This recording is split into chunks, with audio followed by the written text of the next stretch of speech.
Hello friends, कैसे हैं आप सब लोग। स्वागत है आपका हमारे यूट्यूब चैनल फिजिक्स इवोल्यूशन में।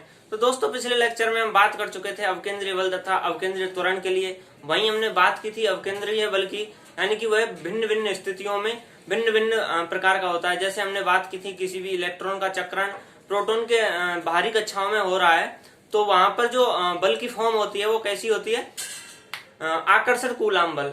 ऐसे ही आज हम बात करने वाले हैं अवकेंद्रीय बल की, यहाँ भी जरूरत पड़ने वाली है, यानी कि समतल सड़क पर वाहन का फिसलना। क्या है कि जब कोई भी वाहन होता है किसी तीक्ष्ण मोड़ पर मुड़ता है, तो वहां पर जो सुरक्षित मोड़ के लिए, यानी कि वाहन को सुरक्षित मोड़ने के लिए आवश्यक अवकेंद्रीय बल की आवश्यकता होती है। कैसे? जब कोई वाहन वृत्तीय मार्ग पर मुड़ता है तब इसे अवकेंद्रीय बल की आवश्यकता होती है। ये तो बात सही है, लेकिन कैसे होती है? क्या होता है कि जैसे ये कोई भी वाहन है, ये तीक्ष्ण मोड़ है, कोई भी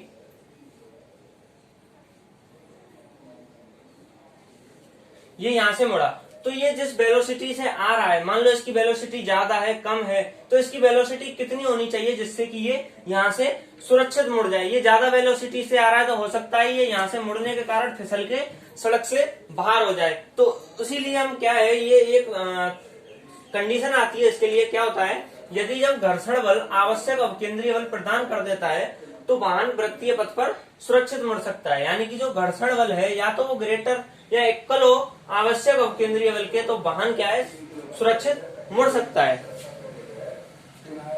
आगे बात करें हम कि घर्षण बल क्या होता है, म्यू एम जी, और अवकेंद्रीय बल क्या होता है, एम वी स्क्वायर आर। तो इसके लिए हम अगर वह वेलोसिटी ज्ञात करें, कौन सी वेलोसिटी, जिससे वाहन सुरक्षित उस मोड़ पर मुड़ जाए, तो v सुरक्षित क्या होती है, is less than equal under root mu R G.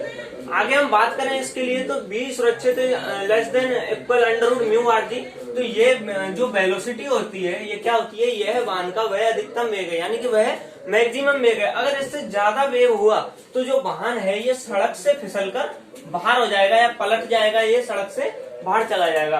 तो यह वाहन की मैक्सिमम वेलोसिटी है जिससे वह आर त्रिज्या के वृत्ताकार मार्ग पर सुरक्षित मुड़ सकता है। यानी कि इससे ज्यादा वेलोसिटी हुई तो वाहन इस सड़क से बाहर हो जाएगा और पलट भी सकता है। तो जहां म्यू क्या होता है, ये म्यू होता है वह घर्षण बल जो कि या तो टायरों पर, सड़क द्वारा टायरों पर लगाया जाता है, टायर तथा सड़क के मध्य का घर्षण बल है। यानी कि ये जो सड़क है इसके द्वारा जो टायरों पर बल लगाया जाता है, यह वह घर्षण बल है। अब हम आगे बात करते हैं घूमते हुए प्लेटफॉर्म पर वस्तु का फिसलना।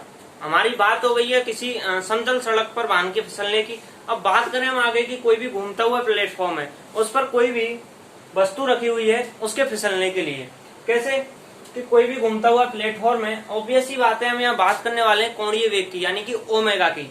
तो बात करें घूमते हुए प्लेटफॉर्म पर घूर्णन अक्ष से, यानी कि कोई भी घूर्णन अक्ष से उससे r दूरी पर स्थित m द्रव्यमान की वस्तु को फिसलने से रोकने के लिए घर्षण बल द्वारा आवश्यक अवकेंद्रीय बल प्रदान किया जाना चाहिए।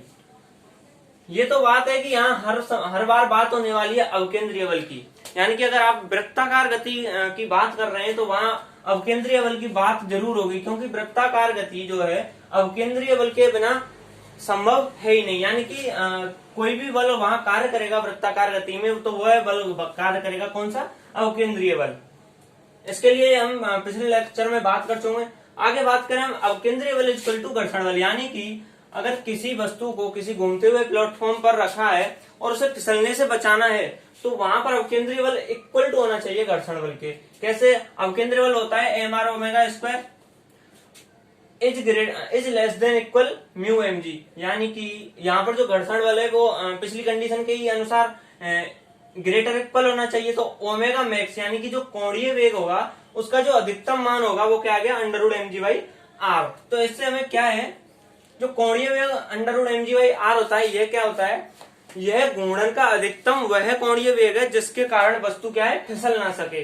यानी कि आपने कोई भी वस्तु रखी किसी प्लेटफॉर्म पर, अगर आपका कोणीय वेग under root M G by R है तो वह वस्तु उस प्लेटफॉर्म से नहीं फिसलेगी और वह उसी प्लेटफॉर्म पर रखी रहेगी और प्लेटफॉर्म घूमता रहेगा। तो दोस्तों, ये बात हो गई हमारी समतल सड़क पर वाहन का फिसलना और किसी घूमते हुए प्लेटफॉर्म पर रखी वस्तु का फिसलने के लिए। आगे हम बात करने वाले हैं साइकिल सवार का झुकाव और सड़क का उठाव। आपको इस टॉपिक में कोई भी प्रॉब्लम आई हो तो हमें कमेंट करके जरूर बताइएगा। Thanks for this lecture.